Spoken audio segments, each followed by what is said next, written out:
Today what I want to talk about is the best kind of exercise, what kind of exercise you should actually be doing. So I'm going to be referring to, I have a lot of information for you today, and I'm going to try and get through in about 15 minutes. But I want to talk about, what kind of exercise you should actually be doing, because I find that women over 40 typically, if they feel like, oh man, I should start exercising, sometimes they choose the wrong exercise, and it really breaks my heart, especially if I go into like a big box gym and I see a sea of treadmills, and every treadmill is full with a woman reading a magazine, watching Friends on the monitor, and spending a lot of time and not getting a lot of results. And so I really want to make sure that you're getting results for the investment of time that you're taking to exercise. And thank you for the like. I can't see who that is that's joined me, but I really appreciate it. Make sure to invite your friends to Healthy Secrets for Women 40 Plus. Today we're just going to talk about the best kind of exercise. Now, a lot of people think that their metabolism tanks when they hit, 40, 42. It's just that magic number that causes their metabolism to tank. And actually, it's not the number. It's not the age so much as what's happened between, say, your 30s and 40s. And I've said this several times, but it bears repeating, is that a lot of times our composition has changed. And so what happens is, even if we're the same weight, and I would guess that not everybody is the same weight at, say, 42 as they were at age 32, that composition has changed such that they have less muscle tone and more body fat. And muscle tone is, muscle is more metabolically active, so you're actually burning more calories at rest when you have a little bit more muscle on your body. So I really want to encourage you to do resistance style training. And so we're going to talk quickly about what kind of training is really important for you as you are turning 40 into your 45, turning 50 into your 60s, because this is actually the fountain of youth, this type of exercise. And the type of exercise that I'm going to explain to you is going to help you lose your menopause belly. So the tip number one I have for you is to stop steady state cardio.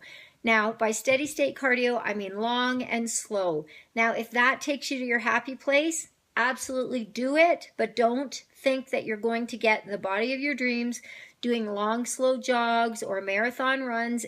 I have nothing against marathon running if that's what you love to do, but make sure that's what you're loving, and don't expect that you're going to, have a hot body just from doing cardio. So cardio takes a lot of time. It can potentially cause a lot of repetitive use injuries, particularly lower body. So it's not necessarily a balanced workout because it's typically lower body based. So you're not addressing half your body, your core and your upper body and your arms and back. And so just the long, steady cardio is not going to give you the body of your dreams. What I would suggest doing instead of long cardio, and I'm not saying, thank you for the like there, I'm not saying that, say a treadmill is, death, the treadmill, although if you use it for hours at a time, it can be. You can use it, but use it in bursts. So you want to be doing cardio bursts and put that together with resistance training. And you don't need to go out and buy a ton of equipment for this. Like, you can be using body weight workout for resistance training. You can be doing, you don't even need to have a treadmill or any kind of cardio machine. You can be doing just body weight, like things like squat jumps and planks and push-ups and scalable body weight workouts, and they can be done in short bursts. Your workouts, if you get a good sweat on for 15 minutes, that's plenty of time. You don't need to take forever, because you don't have forever. I know how busy you are. So you can get an effective workout in 15 minutes. Steady state cardio tends to take longer. and it doesn't build the body of your dreams. Like I said, it doesn't build that lean, sexy muscle, whereas resistance training does. And a lot of times when you do cardio, you could lose weight, but when you look in the mirror, you tend to look like just a skinnier version of your former fat self. And that's a mean way of saying it, but that's the honest truth. And that's a lot of what my clients have, have said, that, like, I've lost weight, but I like clients that have lost weight before doing cardio, they're not happy with how they look. And honestly, the number on the scale is important, but really what you look like in the mirror is more important. So you don't really want to be that skinnier version of your former fat self. Resistance training is really where it's at, because what happens when you do resistance training, especially when you do it with that cardio burst, is you can raise your metabolism, and you can keep that raised metabolic rate long after your workout is done, and that's called EPOC, or exercise post-oxygen consumption, which is just a fancy way of saying you're burning more calories even after your exercise is done. So let's say on the treadmill, you might be burning calories, but as soon as you step off the treadmill, when you're doing those long, slow plods, the calorie burning ends. So most people are time poor. You don't have hours to exercise, and so doing those short and intense workouts is super important. And when I say intense, I want to say that is relative to the person. So let's say Mrs. Jones hasn't exercised since grade school. Intense for her is going to be different than Miss Smith, who is maybe an exercise veteran. They actually can be doing a very similar workout, but if it's, say, timed sets, because Mrs. Smith might get more work done in the same time as Mrs. Jones is doing a modified version of less work. So, a lot of body weight movements can be used effectively for resistance training. I do a lot of body weight work, and I advocate that over that slow plod on the treadmill.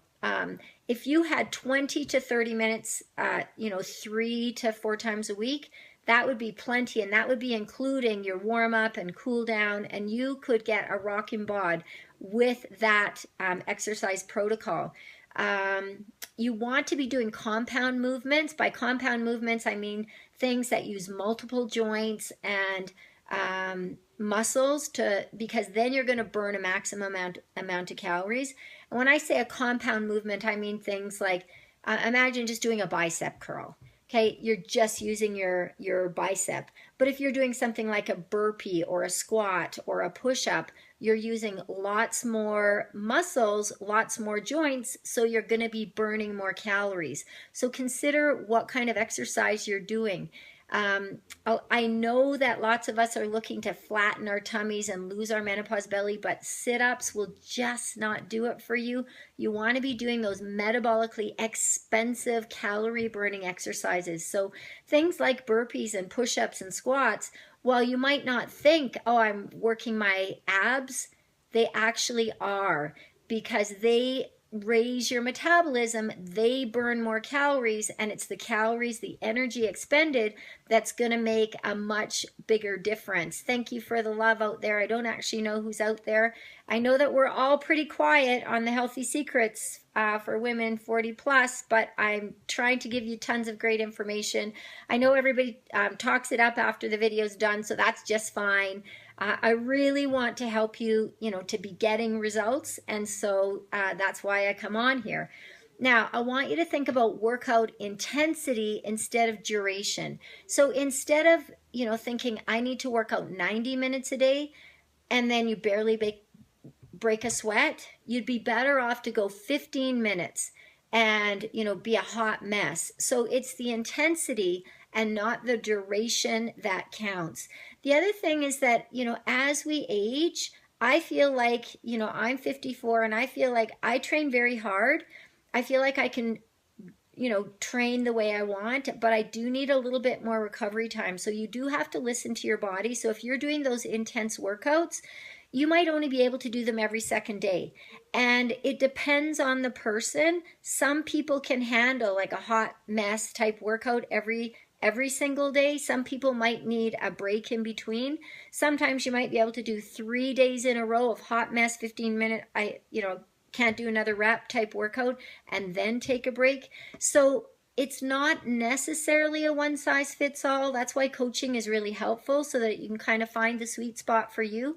But let me tell you, you are the authority of you. You know your own body. It's great to get direction, but at the end of the day, you need to get in tune with your own body as well. The thing that beats everything is consistency. So it's not, oh man, I worked out 90 minutes a day all week, every day of the week, or I worked out 15 minutes a day all week. It's how many years have you worked out? It's getting on the exercise and fitness and health bandwagon, and then just not getting off, just calling it a lifestyle and just accepting that, you know what, I have chosen to be live a healthy life. And, this week is looking like I might only be able to work out 3 times, but next week I'm going to work out 4 times, and just consistently trying to get those workouts in. And you know what, even if you can't get your workout in, like I think it was yesterday that I posted, yesterday I was tired. So yesterday I did that stretching mobility workout. So I just, every day, it's kind of like brushing your teeth, just getting something done. So that was, I think it might have been 10 or 15 minutes of just stretching my body out. It's like I would not go a day without brushing my teeth a few times. For me, I would not go a day without exercising, whether that just means a dog walk, a hard workout, maybe some mobility, but it's just should be a part of your life. And that's my goal for you, is to find ways to get exercise into your life. And all week I've been talking about cutting yourself some slack, because I know some people have set the bar really high for getting those intense workouts in each week. And while it's important, listening to your body is important too. So exercise should be fun. I don't want it to be a drudgery. You have to find something that works for you. And there's lots and lots of variety. So find something that works with your schedule, whether it's home workouts, whether you're going to a boot camp. I have an online community. If you don't have anything in your area, but find something that works for you. And remember that it doesn't take a lot of time to fit those workouts in. It's just important to get them done. So that's it for me today. Just wanted you to have some tips on training smarter, not training harder. I'm going to have a link probably in the up or the lower, because people have been private messaging me about Shauna 24/7, and some people have been asking to get into that program, and that is a closed group. And when you become part of the Shauna 24/7, then you get on that page. There's lots of great people on that page, a little bit more me, a little bit more information. We've got private coaching either with me or with one of my Bikini Belly coaches to help you through, because sometimes you just need that little extra accountability. So have an awesome Friday. I hope that's helped you kind of clarify a little bit. Please write in the comments if you have any questions. I'd be happy to answer them. And